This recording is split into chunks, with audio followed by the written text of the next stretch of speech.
Hai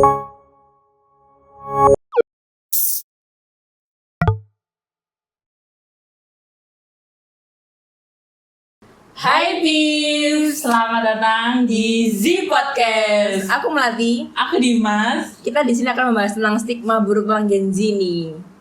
Kita juga ditemenin sama narasumber kita. Gen Z juga. Iya. Ya. Halo, aku Ilma. Aku Aren. Oke, di sini kita akan membahas tentang stigma buruk tentang Gen Z nih. Contoh kasusnya seperti ini.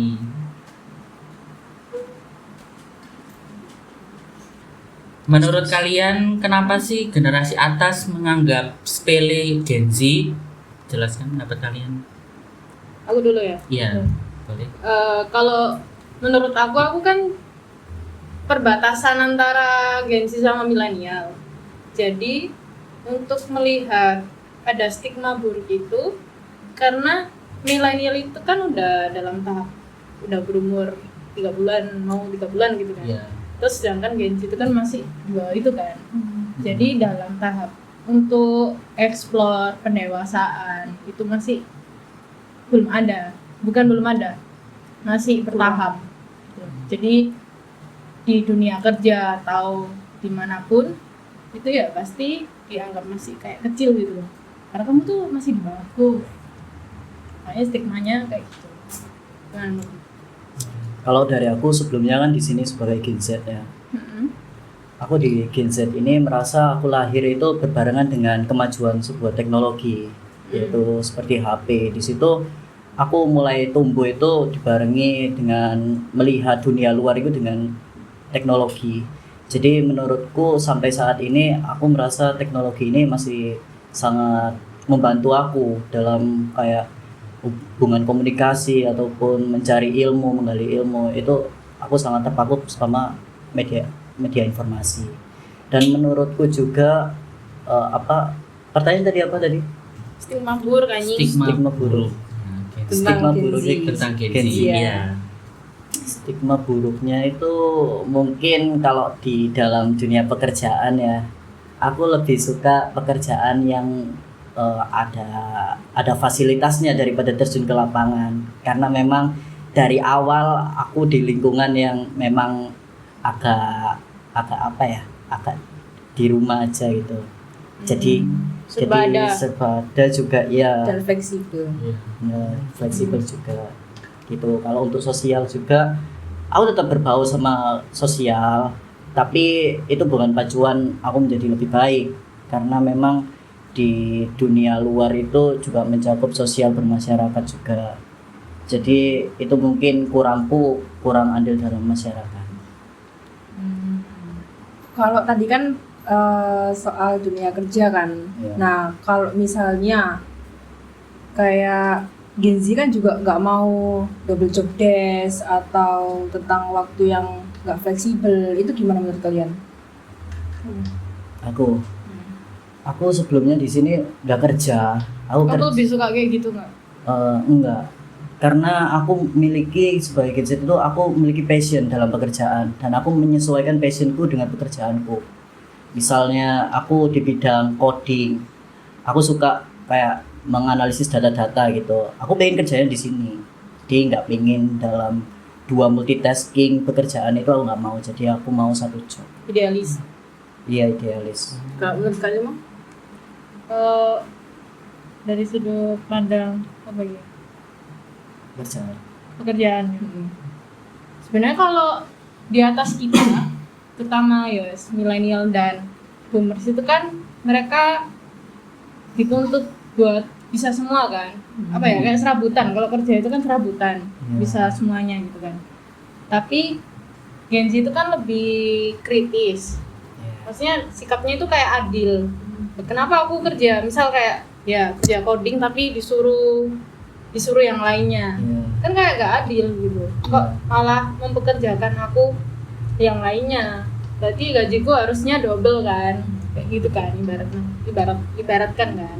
Terus sedangkan aku ya Gen Z, tapi nggak yang sampai strict harus idealis, harus satu pekerjaan nggak boleh double job gitu sih.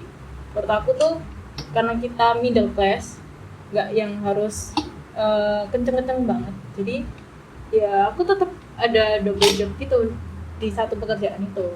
Tapi aku nggak bisa kerja satu doang. Pekerjaan Genzi itu kebanyakan kenapa mereka minta waktu yang fleksibel, karena mereka ingin pekerjaannya itu nggak satu. Mereka tuh masih suka explore, pengen kerjanya itu nggak yang satu doang, kalau bisa tuh 2 gitu. Misal Senin sampai Jumat ya kerja yang tetap, Sabtu Minggu itu kegiatan lain atau pekerjaan lainnya kayak gitu. Kalau kayak gitu biasanya kerja tetap sama WFH biasanya kayak gitu. Oh iya kan, tentang masyarakat nih ya. Masyarakat nih kalian tuh kayak kurang gitu loh sama masyarakat, kalian lebih mementingkan lebih mementingkan teknologi.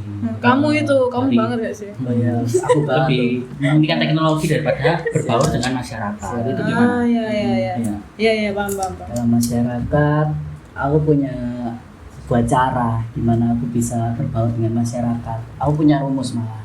Ya, rumusnya apa tuh? Rumusnya apa tuh? Rumusnya itu ada tiga metode.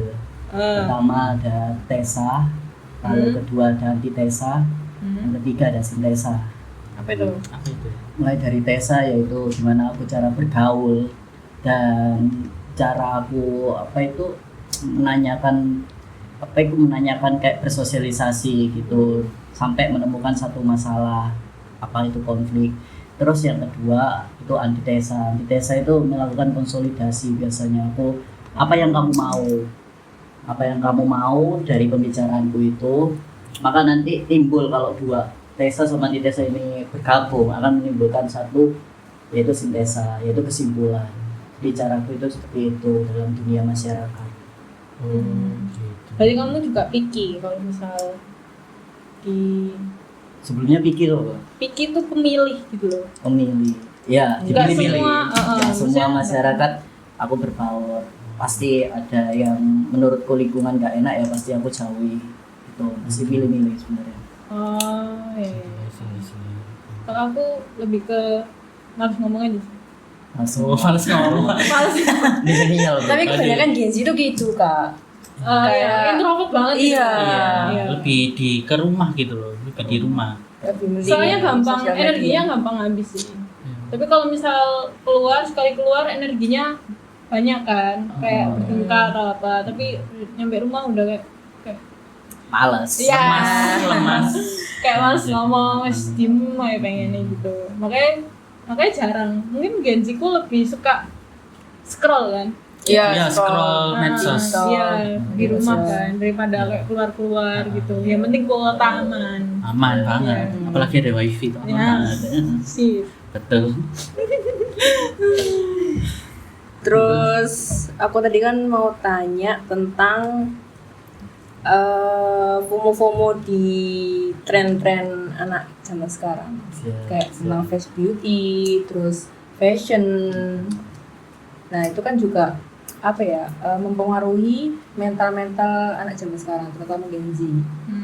Nah, itu menurut kalian gimana? Kamu FOMO enggak? FOMO dalam fashion. Fashion. Iya, Fashion. Iya. Kalau dari fashion ya, aku itu kalau urusan FOMO itu kan ngikutin perspektif kemajuan ya. Kalau semisal fashion maju itu biasanya didasari dengan di media informasi kan, kayak ada apa yang update gitu. Aku selalu pengen kayak, wah orang ini punya, aku juga mau. Aku nggak punya rasa ketinggalan lah istilahnya. Oh iya. Selalu pengen setara. Iya. Pokoknya setara. Oh, iya. Dan ada suatu masa aku nggak bisa beli yang namanya satu barang. Dan itu aku punya salah satu kena mental juga. Mentalnya itu kayak kurang berkonsentrasi, kayak di kuliah itu aku kepikiran pengen barang ini tapi nggak keturutan. Sumpah. Iya. Ih, parah ya itu ya. Parah sih itu. Iya, iya. Parah. Tapi Gen Z aku juga marah, pernah Gen di Z. posisi itu kok, Kak. Tapi berjalannya waktu kayak mikir-mikir kalau misalnya aku FOMO terus juga habisin uang gak sih? Nah, ya Gitu. kalau dari sisi sudut pandang lain memang ngabisin uang. Tapi kalau secara personal sendiri itu Iya. merangkati. Jadi jatuhnya kan konsumtif dan impulsif. Iya. Sebenarnya itu tuh di luar kendali kita sih sebenarnya. Oh. Karena kan media itu kan mempengaruhinya itu cepet loh. Kalau menurut aku sih karena kita kebanyakan scroll jadi otak tuh nggak bisa yang langsung nyaring gitu loh. Kadang ini namanya juga smartphone kan. Iya. Elektronik pintar. Jadi kalau kamu sekali ngomong dia nyerap. Jadi dia keluar. Bahkan kita kalau ngomong kulkas, nanti kamu lihat di HP-mu tuh pasti ada keluar kulkas Semuanya. semuanya. Ya. Jadi kayak dia itu tahu mau kita itu apa. Makanya yang algoritma media ini yang dikeluarin itu apa yang kamu mau. Kayak misal tadi Iya. bahas kayak baju yang dia pengen kan. Dia aslinya nggak mau beli karena kayak nggak ada uang gitu. Iya. Iya. Tapi media ini ada terus, munculin terus biar apa ya? Biar sampai dia ini beli. Sampai targetnya Gitu. beli. Itu pengaruhnya tuh, karena sering HP-an juga kan. Akhirnya fast beauty, fast fashion, terus fast kayak tren-tren yang aslinya perlu diikutin karena FYP di HP-nya itu. Jadi ya mereka menganggap itu udah biasa. Media. Tapi kamu kayak pernah ngerasa nggak sih apa Media namanya? Pengaruh media. Media. Bahas media. Media. Terus menurut kalian media mempengaruhi mental itu gimana? Kayak tadi kayak FYP TikTok menyebabkan rasa insecure, overthinking dan Dan lain-lain. lain-lain. Itu gimana menurut kalian? Itu kalau dari aku dalam arti media itu aku memang kena yang namanya FOMO dan media, dan aku selanjutnya itu masuk ke tahap upgrading skill. Jadi aku berusaha gimana caranya aku nggak ikut ikutan FOMO ini. Aku melakukan stop. Jadi aku berpikir realistis, ke depannya aku bakal gimana aku udah punya plan. Jadi nggak terpaku sama FOMO-ku yang dulu itu. Dan media memang sangat mempengaruhi kalau aku dulu itu. Pengaruhi sikapku sama sudut pandangku juga berubah. Gitu. Kayak kebanyakan biasanya kayak apa ini? Cuplikan podcast, Ya. Oh iya. cuplikan kata-kata. Biasanya kan gampang terpengaruh juga nggak? Gampang terpengaruhi gitu juga. Karena itu dijadikan klip juga, potong-potong gitu. Iya. Biasa. Iya. Ya. Tapi kalau dari aku pribadi ya, media itu kan sumber informasi banyak kan. Siapa itu? Astagfirullahaladzim.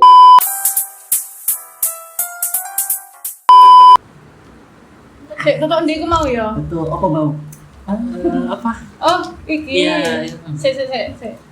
Aku tuh mau bahas ini. Pengaruh medianya kan. Iya. Ke personal. Personal sampean Nah, sendiri. Ya, itu tuh karena media ini algoritmanya menyesuaikan personalnya. Jadi kadang kita tuh nggak bisa ngefilter sampai akhirnya terbawa arus.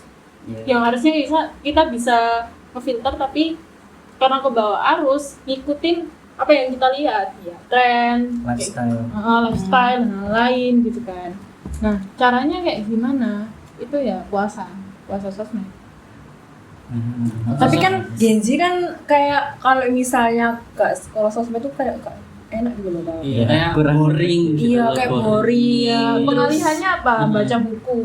Perbanyak kegiatan Iya. juga, Iya sih. juga termasuk. Ya, karena kan menurut aku juga literasinya Indonesia kan rendah toh. Iya, benar. betul. Kadang suka komentar tapi nggak dibaca sampai akhir. Iya. Nah itu juga akhirnya menurut aku pengalihannya ya jangan lihat sosmed, Ya. kalian baca buku gitu. Itu pengalihannya. Karena buku kan lebih apa ya? Gimana Luas. kan lebih luas pembahasannya, isinya. Terus ya itu nggak perlu yang berat sih bukunya. Just novel biasa nggak Iya. apa-apa. Oh iya. Buat ngisi waktu itu detox sosmed biar nggak kebawa arus oleh media itu. Karena media itu kan kalau misalnya kita lihat nih kayak scroll misalnya kamu lihat orang cantik atau orang ganteng, orang lebih keren atau apa, pasti kan pemikiran kalian oh aku kok nggak kayak gitu ya, Iya. aku Iya, pengen betul. jadi dia Real, gitu kan. Itu real. Iya kayak kok cantik banget gitu. Akhirnya timbul overthinking, insecure kayak gitu. Ya caranya cuma detox sosmed itu aja ya, harus baca buku ya. Tapi kalau misalnya Kak scroll sosmed itu kan biasanya anak-anak Gen Z, kamu ini kurang update, kamu ini apa namanya kudet, Gitu. Purba gitu. Itu aku. Tinggalan. Iya, ketinggalan. Ketinggalan informasi. Jadi kalau apa yang lagi tren sekarang, aku tuh nggak ikutin emang. Karena menurutku itu nggak penting. Kayak apa ya, misal permasalahan selingkuh artis gitu.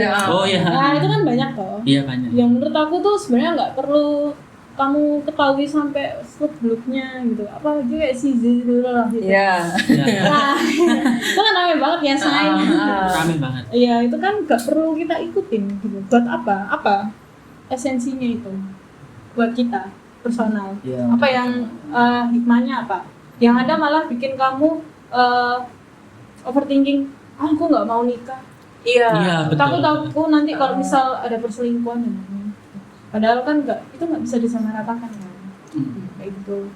Nggak perlu inilah. Maksudnya kalau aku lebih memperdulikan baca berita yang kayak bahas isu sosial, politik, terus iklim, yang itu tuh dampaknya ada di kita. Gitu. Kalau misal kayak permasalahan kayak artis, terus hal-hal yang nggak penting itu ya buat apa? Tapi bukannya aku pick me ya, cuma lebih ngefilter aja gitu loh.